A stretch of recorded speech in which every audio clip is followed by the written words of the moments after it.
I'm leaving one resort campground to go to another, but also it's very, very different, but only 45 minutes apart. Let's head to Disney's Fort Wilderness.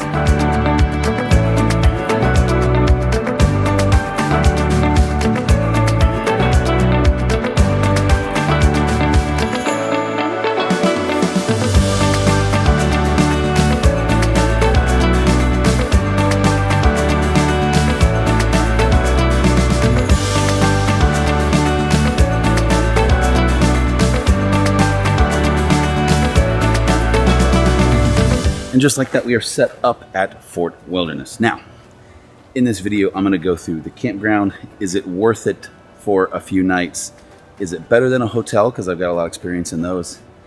And the different kind of sites, and whether or not if a general traveler should do this, cabins, hotel. There's a bunch of options, but they have a few things that I need to go get. So I'm going to switch cameras, turn the AC on, get that going, and we'll go from there. I'll show you the site here in a little while, but right now, there's two things that I really wanted to do. One, I was going to connect a coaxial cable so that I can get like the resort TV, because the internet's been dicey and that gives me something to watch, and I don't have one long enough. Two, their sewer connector is smaller than my big one. So my big one, it goes down, you pull a handle and it expands. It's that new Camco Pro. It doesn't fit, it's not big enough, so that's a fun little trick. So I need to go find a smaller one. So I'm back out kind of on the main road, and back behind me is a bus stop that says 1609 to 1900. My RV's just on the other side of that. So Fort Wilderness is so big that they have their own internal bus system, and then that connects you to the resort bus system, which takes you to parks, Disney Springs, all of the other things. Now I'm already out and going because I need to find a sewer hose connector, like I just said, and a coaxial cable so I can get some TV. There's two areas, and I don't remember which one has the camp store. So there's the settlement, which is down by the water. That's where like the food is and all that stuff. And then where the pool is, it's called the Meadows. Well, it's under construction, so I'm hoping there's a camp store there.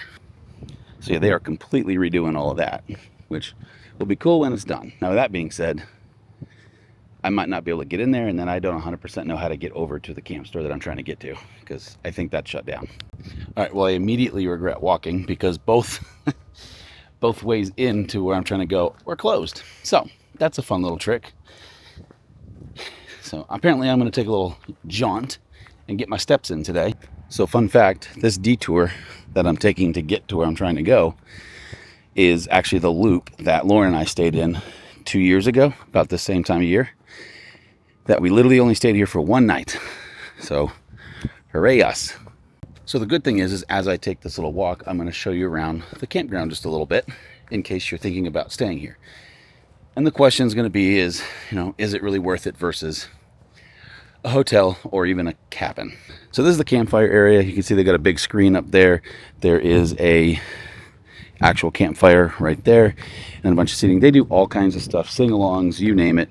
It's all kind of over here and fun. They do have a little food truck that opens up at particular times. That's kind of fun, the RV theme. And then the rest of this, now the wind's picked up, this is all the Meadow trading post area. I believe this is more of the RV centric side of the store, but this is also where the bike barn is. So if you were going to rent a kayak, a bike, those types of things, this is where you would come. If you're going to rent a golf cart, you would actually get that from registration up at the front. So it does look like the splash pad and a little bit of the pool is still open while they build out the other portion of it. But I gotta say, this is why I really like it here, is it's very picturesque campground, quaint, the whole 9 yards. Now it's big, so if you're gonna be here for a while, I would 100% recommend a golf cart. I'm not, and I'm also trying to keep this in the cheap since I'm kind of ducking out of some storms back home before I head back. So, and then this is the Meadow Trading Post, which is where I believe again it's kind of like a camp store.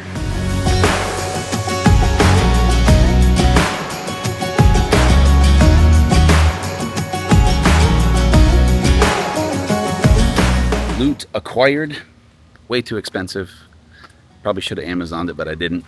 Now I have to backtrack so that I can go back to the RV, get that finished getting set up. So I do realize now that it's probably a good time to go ahead and talk about all of the categories because I'm about to walk through a bunch of the other campsites. So of all the RV categories, there's something called premium, premium meadows, and then full hookup. We are in a full hookup site, and I'll explain that a little more when I get over there. But I'm about to walk through premium meadows. There's no difference in premium and premium meadows except for location.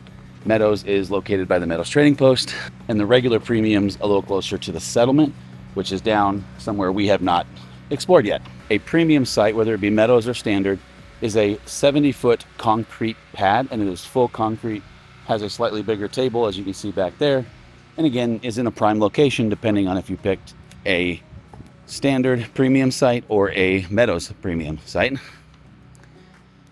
We're currently in the 1400 loop. This was actually our old site, 1442. It's where we stayed. I actually really like that one. It works because it's right in front of this road, and so the back end was pretty easy. Also, the one next to it would work as well. So there are tent sites. Technically, the site I'm in could go either way. It has room for tents or an RV or both. Now, I will also say that there are standard tent sites and there are cabins. So if you don't have an RV, you can still stay here if you want. And the cabins are very nice. I'll actually link a buddy of ours, Tim Tracker, one of his videos. They stay in the cabins quite a bit. You can also rent RVs. They've done that. In fact, I'm sure they've got a playlist on Fort Wilderness. I'll just attach that. There are turkeys in my RV site. It comes with a free Thanksgiving dinner. All right, so the full hookup site, which is what I am, is, in my opinion, the most value for what you get at Fort Wilderness, but you have to be okay with that this is a very tight section. The premium loops have a little bit more space, but let me show you what a full hookup site looks like. So as reference, we are in 1601 this time, so it does come with a 50-foot concrete pad, so it is shorter. As a reference, I have a 2019 Ford F350 pickup that fits perfectly fine. And then we have a 2025 Alliance Delta 252 RL. It's about a 30-foot travel trailer, just shy of it. Now, I will tell you, to create some extra space for the truck,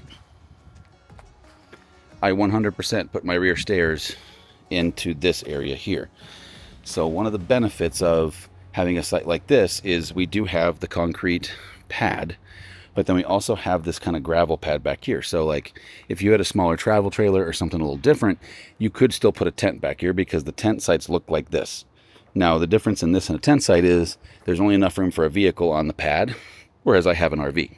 Now if you're going to do one of these sites, it's important to know that your power pedestal and that other cable right there is my cable. It's the only time I ever hook up because the internet's not the best here, so I like getting the TV channels through that. I had to jimmy rig my sewer, so don't judge. That's just for here. And then water is up here. So you do have everything you need. It's just spaced out in kind of an awkward way. Also, I will say I did book this very last second, and at the time I'm staying here, this was $152 a night, not including tax and all of that stuff. So next up, we're going to go down to the settlement because I'm starving and I'm going to bum a ride. Definitely going to bum a ride. Long time no see. Hello. My goodness, it's been a whole 5 minutes. forever. Hey, you ready to spend all of our money that we never make? Yes, at the very first location. Actually, probably on this golf cart, if you want to know the truth. That's why I walked. I didn't see the total, so Just ignore it. I'm going to pretend it doesn't exist. Just ignore it. I will tell you too, though, I walked to go get that sewer hose stuff. Yeah. 1.8 miles. Oh, there's your mom for the day. Regret it already. Oh, no regrets.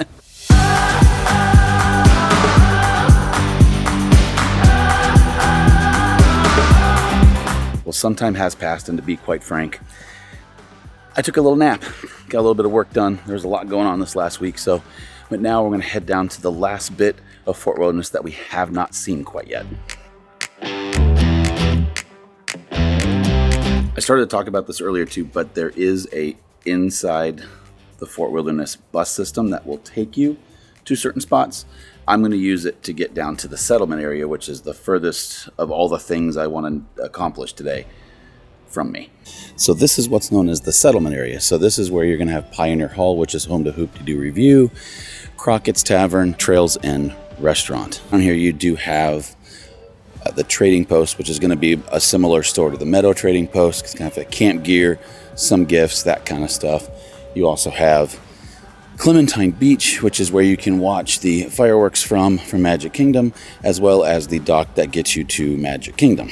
So one other thing you should know about Fort Wilderness is currently there's construction going on next door to a new Disney Vacation Club hotel. I'm sure there's more to it, but it does kind of seem to be taking away from the quiet campsite ambiance that has been Fort Wilderness in the past. So this is just another view of that new hotel. It's massive, and I'm not sure how I feel about it as far as, you know, the fort's concerned, being that this is an RV and campground, and that's obviously a resort. So it just closed, but right over there is the Tri-Circle D Ranch. That's the home of all equestrian, aka horses, to Walt Disney World.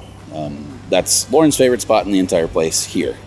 So they also have a few different little attractions and photos and things that are kind of cool. So definitely one of those things you should check out if you're here.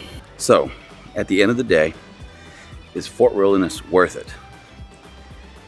If you like Disney, I would say yes. If you're just looking for a campground that has a lot of fun theming, I'd say yes. It is on the expensive side of things. That's where I struggle with it. I would also say too that there's some people out there that are diehard Disney fans, and they're going to come here no matter what. It does make everything a lot cheaper. And I say that in terms of, like, our site was about $150. The only other resort that had that was one of the All-Stars, and I can cook breakfast, lunch, and dinner if I so choose. Now, I do think when you're on vacation and you're here and you're going to do some things that are vacation-esque, you're going to splurge, but at least this gives you an option. Not a lot of these other hotels have the ability to cook unless you're in a DVC and those types of things. So, is it worth it?